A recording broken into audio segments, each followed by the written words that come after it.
નમસ્કાર દર્શક મિત્રો, હું ડૉક્ટર કૌશલ પટેલ, આર્થ્રોસ્કોપી સર્જન, રાજકોટથી આપણા પેશન્ટ અવેરનેસ સિરીઝમાં બધાનું સ્વાગત કરું છું. આજની આપણી ચર્ચાનો વિષય ટ્રીટમેન્ટ ઓફ શોલ્ડર આર્થરાઇટિસ, એટલે કે ખભાના સાંધાનો જ્યારે ઘસારો થાય છે તો તેની સારવાર કઈ કઈ રીતે કરી શકાય. સૌપ્રથમ શોલ્ડર આર્થરાઇટિસ એટલે ખભાના સાંધામાં થતો ઘસારો. સામાન્ય રીતે ખભાના સાંધાનો ઘસારો ઘૂંટણના સાંધાના ઘસારાની સરખામણીએ ખૂબ જ ઓછો જોવા મળે છે, પરંતુ રોજબરોજની ઓપીડીમાં ઘણા દર્દીઓ ખભાના સાંધાની ઘસારાની તકલીફ સાથે અમે જોતા હોઈએ છીએ. અને તે ઘૂંટણના સાંધાના ઘસારાની સરખામણીએ ખભાનો સાંધાનો ઘસારો ખૂબ જ ઓછો જોવા મળતો હોવાથી દર્દીઓના મનમાં પણ ખભાના સાંધાના ઘસારાની સારવારને લઈને ઘણા પ્રશ્નો ઉદ્ભવતા હોય છે. તો આપણા આજના આ વિડીયોમાં આપણે ખભાના સાંધાના ઘસારાની ટ્રીટમેન્ટ વિશે માહિતી મેળવશું. આની પહેલાંના એક વિડીયોમાં આપણે આ ખભાના સાંધાનો ઘસારો શું છે, તેના લક્ષણો, તેનું નિદાન, તેના વિશે સંપૂર્ણ માહિતી મેળવી છે.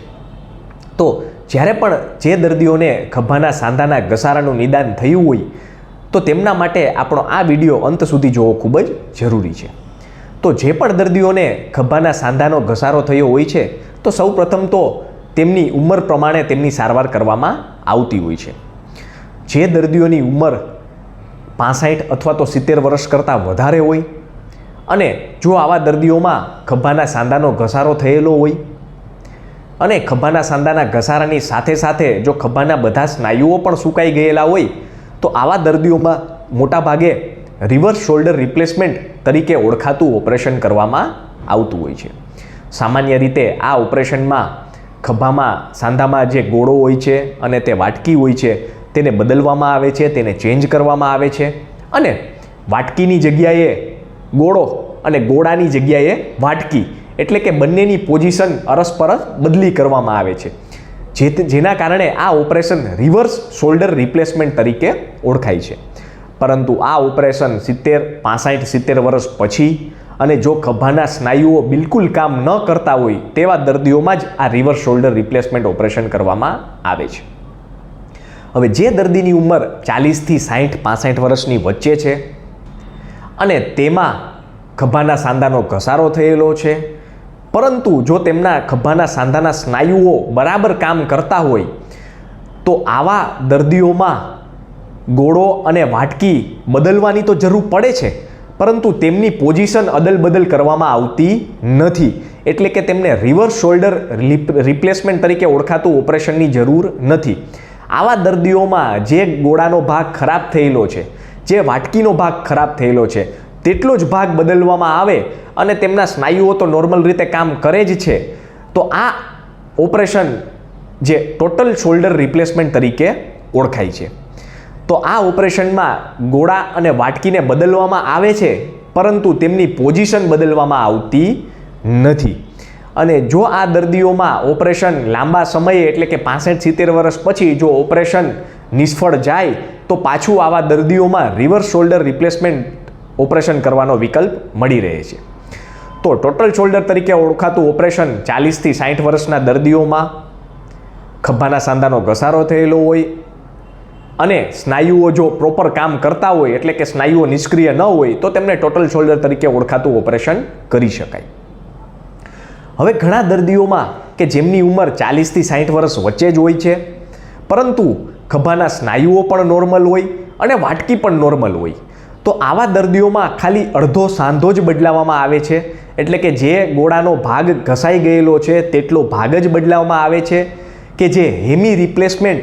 એટલે કે હેમી શોલ્ડર આર્થ્રોપ્લાસ્ટી તરીકે ઓળખાતું ઓપરેશન છે તે જ કરવાની જરૂર હોય છે. કારણ કે જે ભાગમાં ઘસારો નથી, એટલે કે વાટકીના ભાગમાં ઘસારો નથી, તો તેને બદલવાની જરૂર નથી અને જે સ્નાયુઓ નોર્મલ છે, એટલે કે કામ કરે છે, તેવા સ્નાયુઓને પણ ડિસ્ટર્બ કરવાની જરૂર નથી અને ખાલી જ ગોળાનો ભાગ, જેટલો ભાગ ઘસાયેલો છે તેટલા ભાગમાં જ તે ભાગને બદલી નવો ભાગ નાખવામાં આવે છે.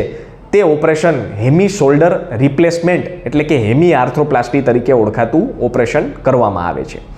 આ ઓપરેશન માટે જરૂરી 40થી 60 વર્ષની દર્દીની ઉંમર, ખભાના સ્નાયુઓ વ્યવસ્થિત કામ કરતા હોવા જોઈએ અને વાટકીમાં જરા પણ ઘસારો થયેલો હોવો ન જોઈએ. ઘણી વખત જે દર્દીઓમાં નાની ઉંમરે ખભાના સાંધામાં ફ્રેક્ચર થયેલું હોય છે, એટલે કે 3 પાર્ટ અથવા તો 4 પાર્ટ પ્રોક્સિમલ હ્યુમરસ ફ્રેક્ચર, સાદી ભાષામાં કહીએ તો ખભાના ગોળાનું ખરાબ ફ્રેક્ચર થયેલું હોય, તો આવા દર્દીઓમાં પણ તે હાડકાને ફિક્સેશન એટલે કે પ્લેટ સળિયો નાખવાને બદલે જો ઘણી વખત નાની ઉંમરમાં પણ આ હેમી શોલ્ડર અથવા તો ટોટલ શોલ્ડર તરીકે જો ઓળખાતું ઓપરેશન કરવામાં આવે